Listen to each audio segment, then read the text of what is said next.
მოგესალმებით, თქვენი ყოფებით ახშე კოდების სამყარო. მე ვარ გიორგი. ამ ვიდეოში გავჩვენეთ, როგორ შეგვიძლია გამოვიტანოთ, თქვათ, ამ ელემენტების საერთო ჯამი Excel-ში, ძალიან მარტივად ფუნქციის დახმარებით და ასევე თქვათ, საშუალოც გამოვიანგარიშოთ საშუალო. კარგით. ნუ ეს გავაფერადოთ თუ გვინდა, აი აქედან სხვა ფერით. აქ საერთო ჩარჩო რადგან დაერღვა შემიძლია ყველა მოვნიშნო, ჩარჩოებში გადავიდე და როდესაც დავაჭერ, ახლა უკვე ყველა აქ ჩარჩო თანაბრად. კარგით. ასეთ რამეს ვაკეთებ რა. ჯამი მაგალითად მინდა დავითვალო ამ ელემენტების, ან ამ ელემენტების. არ აქვს მნიშვნელობა სად დავწერ, უბრალოდ ასე მაქვს ახლა გაწერილი ვიზუალურად. აქ უნდა დავწერო ასეთი მეთოდი, რომელიც იწყება ტოლობის ნიშნით, ყველა მეთოდის დაწერა და შემდეგ წერ მეთოდის სახელს. ამ შემთხვევაში შეკრება არის 3 ინგლისურად და ამიტომ აი ასე 3-ს ვწერ. შემდეგ ვჭხილს ვხსნი და ახლა შემიძლია მოვნიშნო ის ელემენტები, რომელთა ჯამიც მინდა.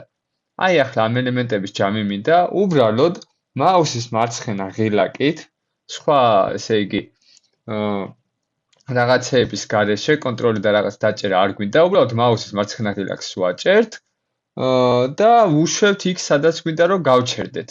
ანუ ნახეთ, აქ რო ვაჭერ მაუსის მარჯვენა ღილაკს, ქვემოთ ჩამომაქ, არ ვუშვებ და შემდეგ ვუშვებ, იმიტომ რომ ამის მეტის შეკრება არ მჭირდება. და ახლა ნუ შეგვიძლია დავხუროთ, ესე იგი, ვჭხილი და Enter-ს დავაჭიროთ. და შესაბამისად გამოიტანა ჯამი, მაგრამ როდესაც ამ გრაფაში გადავალთ, თუ ორჯერ დავაჭერთ, გამოჩნდება რა შეკრიბა, ანუ ეს ჩვენ ხელითაც შეგვეძლო ჩაგვეწერა C3 და C12-მდე შეკრიბა. ესე იგი C3 ეს არის, იმიტომ რომ ეს არის პირველი, მეორე, მესამე და შემდეგ ეს იქნება შესაბამისად მე12, ახლა აღარ გადავთვლი და აი ამათი ჯამი გამოიტანა. კარგით. ნუ ესეც შეგვიძლია გავაცენტროთ. ყველა არ მაქვს გაცენტრებული ალბათ. ერთი წამით აი ასე გავაკეთოთ, გაცენტრება და ნუ ამ შემთხვევაში ყველა გაცენტრდა. კარგით, ახლა ამათი ჯამიც იგივენაირად შემიძლია რა. 3 გავხსნათ ვჭხილი. ოღონდ 3-მდე უნდა დამეწერა ტოლობის ნიშანი აუცილებლად, თორემ ისე როგორც ხედავთ არ მუშაობს. ტოლობის ნიშანი 3 მოვნიშნე ეს ელემენტები, შემდეგ დავხუროთ და Enter. ნუ ამათი ჯამიც ასე არის. ახლა საშუალო. საშუალოც იგივენაირად მარტივად შეგვიძლია, უბრალოდ მეთოდის, ანუ ფუნქციის სახელი არის სხვა. ამ სახელი არის average. average აი ასე წერთ. ტოლობის შემდეგ ვჭხილს გავხსნით, ისე მოვნიშნავთ, ესე იგი ამ ქალაქის მოსახლეობებს. შემდეგ შეგვიძლია დავხუროთ უკვე ვჭხილი, Enter-ს დავაჭიროთ და ნუ საშუალო ეს გამოვიდა. კარგით, ახლა იგივეს ვაკეთებთ ფართობზე. ესე იგი წერთ ტოლობის ნიშანს, შემდეგ average-ს გავხსნათ ვჭხილი, მოვნიშნოთ ესე იგი ის ელემენტები, რომელთა შეკრებაც გვინდა და შემდეგ საშუალოს გამოთვლა, ან რა თქმა უნდა შეკრებს და რაოდენობაზე გაყოფს და ამ ყველაფრის შემდეგ რა თქმა უნდა ვჭხილს დავხურავთ და Enter-ს დავაჭერთ.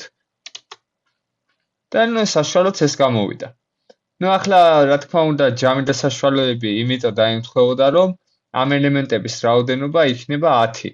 ნუ ისედაც რომ დავთვალოთ 1 2 3 4 5 6 7 8 9 10. მაგრამ ჩვენ 800 არ ვთვალოთ, თუ გჭირდება, აქვე გაჩვენებთ, თუ გჭირდება რომ თვითონ პროგრამამ დაათვალოს რაღაც მაგალითად ქალაქების რაოდენობა, ეს მარტივად შეგვიძლია. ნუ მაგალითად აქ გავაკეთებ მე ცალკე რაოდენობა.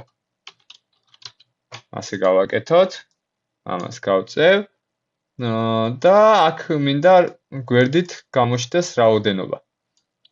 ნუ ამას მოდის ჩარჩოს გავუკეთებ, რომ მაინც ჩანდეს. რაოდენობის გამოთვლაც მარტივია. ესე იგი, აქ ჩავწერთ ტოლობის ნიშანს, შემდეგ count 100 დავწერთ, იმიტომ რომ მაგალითად მე მინდა ახლა ქალაქების რაოდენობა დავთვალო და ეს ყველაფერი ციფრული არ არის, ამიტომ count 100 დაწერა მიწერს. და შემდეგ ფრჩხილს გავხსნი, იგივენაირად მოვნიშნავ, შეგახსენოთ მაუსის მარცხენა ღილაკი, მაგალითად თბილისზე მივიტანო. შემდეგ ესე იგი აუშვებლად ჩამოვიტანო სანამდენად მინდა რომ დათვალოს და ახლა შემიძლია დავწერო მაგალითად ფრჩხილის დახურვა, იმიტომ რომ მეტი არაფერი აღარ მჭირდება და დავაჭირო enter-ს. და როგორც ხედავთ, რაოდენობა რომ 10 არის დათვალა. აქვე გეტყვით რომ თუ გჭირდება მაგალითად რომ ამ ქალაქების რაოდენობა რიგითობით დაწეროს, ესეც არ არის რთული, ანუ 1 2 3 4 და რაღაც გვერდით რომ მიუწეროს. ახლა ამას ჩარტს შეიძლება აღარ გავუკეთო, უბრალოდ გასატესტად რა, აქ მაგალითად 1 დავწერე. ნახეთ, ამ უჯრასთან აქ რომ მივიტან და აი ეს რომ მიიღებს პლუსის სახეს, ასე რომ ჩამოვიტანო მე, ნუ ეს არ დათვლის, მაგრამ სულ ერთიანებს გამოიტანს. სამაგიეროდ ახლა Ctrl-Z-ით უკან დავაბრუნებ ამ მოქმედებას. მე შემიძლია Ctrl-ს დავაჭირო და როდესაც იგივეს გავაკეთებ, ანუ ხელის აუშვებლად ჩამოვიტან იქამდე სამდენად მინდა რომ დათვალოს ამ ეს უჯრები, შემდეგ ავუშვებ, Ctrl-თან ერთად მექნებოდა, ანუ აუცილებლად ეს ყველაფერი და ამ შემთხვევაში დათვლის. და ნუ აქაც წერი ესე იგი რაოდენობა, იმიტომ რომ თვლის 1-დან 10-მდე ან რამდენი ქალაქიც იქნება იქამდე, რომელი მე რამდენი არის პირობითად, მაგრამ ნუ აქაც რაოდენობის გამოტანა თუ მინდა, ფორმულის დახმარებით ასე შემიძლია. კარგი, დღეისთვის სულ ეს იყო. მე შევეცდები კიდევ ჩავწერო რამდენიმე ვიდეო, მაგრამ თქვენ თუ რაიმე კონკრეტული დაგაინტერესებთ, ნებისმიერი რამ შეგიძლიათ მითხრათ და იმასაც აუცილებლად ჩავწერ ვიდეოს, რომ დაგეხმაროთ და აგიხსნათ რაღაცები კონკრეტულად. მადლობას გიხდით ყურადღებისთვის, ნახვამდის.